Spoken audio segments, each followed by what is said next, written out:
ધારાસભ્ય શ્રી રાજેશભાઈ ઝાલાએ ઈંધણ બચાવવા બસમાં મુસાફરી શરૂ કરી। કઠલાલ કપડવંતના ભાજપના ધારાસભ્ય રાજેશભાઈ ઝાલાએ ઈંધણ બચાવવા માટે બસની મુસાફરી શરૂ કરી।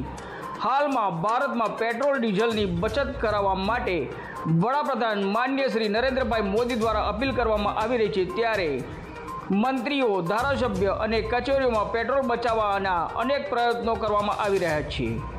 વડાપ્રધાન નરેન્દ્ર મોદીની અપીલને ધ્યાનમાં રાખી કઠલાલ કપડવંત વિધાનસભાના ધારાસભ્ય શ્રી રાજેશભાઈ ઝાલાએ બસમાં મુસાફરી કરવાનો ચાલુ કરી।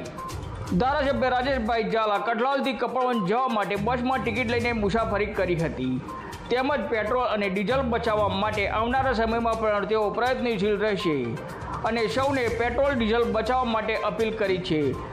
નાગરિકોએ પણ ઈંધણના સંકટને પહોંચી વળવા માટે સાથ સહકાર આપવો જોઈએ અને પેટ્રોલ ડીઝલ બચાવવા માટેના પ્રયત્નો કરવા જોઈએ। રિપોર્ટર પ્રવીણસિંહ સોલંકી સાથે બ્યુરો ચીફ નવદીપ રાવલ, ખેડા, કઠલાલ।